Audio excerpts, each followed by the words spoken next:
அடியாள் வேண்டுகோள் தாங்கள் என்ன செய்து என் விண்ணப்பத்திற்கு சொல்லாயிட்டு அனைத்து உணர்த்தவள் ஆத்திரப்படும்படி ஏதும் கேட்க மாட்டா என்பது எமக்கு தெரியும். பிள்ளைகள் வளர்ந்து ஆளாகிவிட்டால் பெற்றோர்களுக்கு கட்டுப்பட்டவர்கள் தான். ஆண் பிள்ளையாக இருந்தால் அந்திய காலம் வரை பெற்றோருக்கு கட்டுப்பட்டவர். பெண்ணாக பிறந்து விட்டால் பருவம் அடைந்த பிறகு மற்றொருவருக்கு மாலையிட்டு விட்டால் கணவனுக்கு தான் கட்டுப்பட்டவர். மற்றொருவருக்கு மாலையிட்ட பின் பெற்றவர்களை அந்த பெண் மறந்துவிட வேண்டியதுதான். சுற்றி வளைத்து நீ எங்கு வருகிறாய் என்று எமக்கு புரிகிறது. சுருக்கமாக சொல். கோபப்பட்டு விடாதீர்கள். மறுமுறையும் மன்றாடி கேட்டுக்கொள்கிறேன். என்ன கேட்கப் போகிறாய்? என் தந்தை தர்ஷன் நடத்தும் யாகத்திற்கு சென்று வர வேண்டும் என்று மனதில் தோன்றுகிறது. உத்தரவு கொடுத்தீர்களா? பிறந்த வீட்டிற்கும் புகுந்த இடத்திற்கும் விரோதம் ஏற்பட்ட பிறகு பெண்ணாக பிறந்தவள் இருப்பதை விட இறப்பதே தந்தையின் பாகம் என்னையும் மீறும் அளவுக்கு வந்துவிட்டது. அவள்தான் என்னை மன்னியுங்கள். சென்று வர உத்தரவிடுங்கள் சுவாமி. விதி உன்னிடமும் விளையாடுகிறோம். சரி,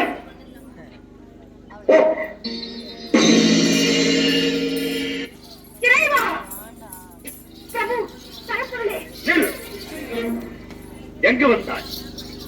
எதற்காக வந்தாய்? எந்த முகத்தோடு என்னை பார்க்க வந்தாய்? என்னை மன்னித்து விடுங்கள். பின்புத்தி என்ற சொல்லுக்கு இலக்கணம் கண்டுவிட்டேன். பாசத்திற்காக சென்று பலனை அனுபவித்து விட்டேன். நான் அனைத்து மறந்து அடியாரை ஏற்றுக்கொள்ளும். என்னோடு சேர்ந்து வாழும் பாட்டும் இனி உனக்கு கிடையாது. போதும். வேதனையை என்னால் காண முடியாது. ஏற்றுக்கொள்ளுங்கள். மகன்ற பாசத்தால் தவறு செய்து விட்டாய். தக்க தண்டனை நீ என்னை பிரிந்திருக்க வேண்டியது. என்னை பிரிந்து தனிமையில் இருக்க வேண்டாம். உன் துறை இனி எனக்கு தேவையில்லை. உலகில் இனி நாமே தனித்து இயங்கிக் கொள்வோம். சொல்கிறீர்களா? இறுதியாகவும் சொல்லுகிறேன்.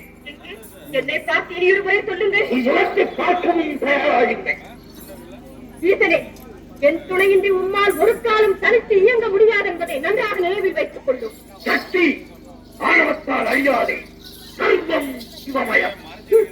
சப்தரிஷிகள், பூதகணங்கள் மற்றும் உங்கள் சகாக்கள் அனைவரையும் அழைத்து கேளுங்கள். சக்தி இல்லையே சிவம் இல்லை என்று தக்க பதில் கூறுவார்கள். தகாத வார்த்தைகள் பேசாதே. சிவம் தான் உலகில் சிறந்தது. இல்லை, சக்தி தான் உலகில் உயர்ந்தவள். சிவம் இல்லையே சக்தி இல்லை. சக்தி இல்லையே சிவம் இல்லை. சிவம் தான் பெரிது. சக்தி தான் பெரிது. ஆணுக்கு பெண் அடிமை. அந்த ஆணையும் பெற்றுத் தருவது பெண்மை. நீ இன்றி நான் உண்டு. நான் இன்று நீர் இல்லை.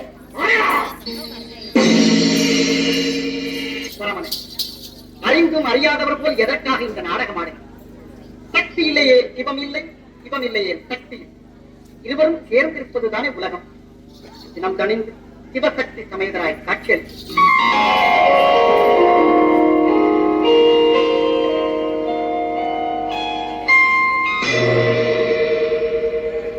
ஓடுங்கால் ஓடி உள்ளம் உருகியில் பாடுங்கால் பாட வந்தேன் பரம்பொருளே. ஓடுங்கால் ஓடி உள்ளம் உருகியில் பாடுங்கால் பாட வந்தேன் பரம்பொருளே.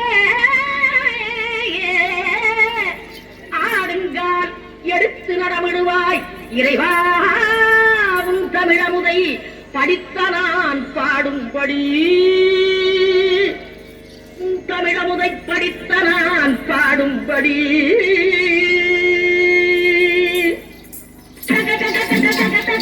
ஆடவா இவ சக்தி சக்தி சக்தியோடு ஆடவா.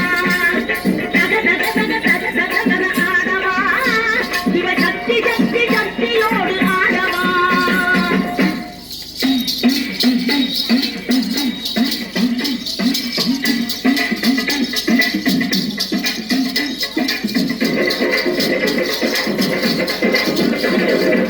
ஆலகாலனே ஆலகாட்டினில் ஆடிடும் நாயகனே. நீலகண்டனே வேதநாயகா நீதியாவலனே. ஆலகாலனே ஆலகாட்டினில் ஆடிடும் நாயகனே. நீலகண்டனே வேதநாயகா நீதியாவலனே.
Get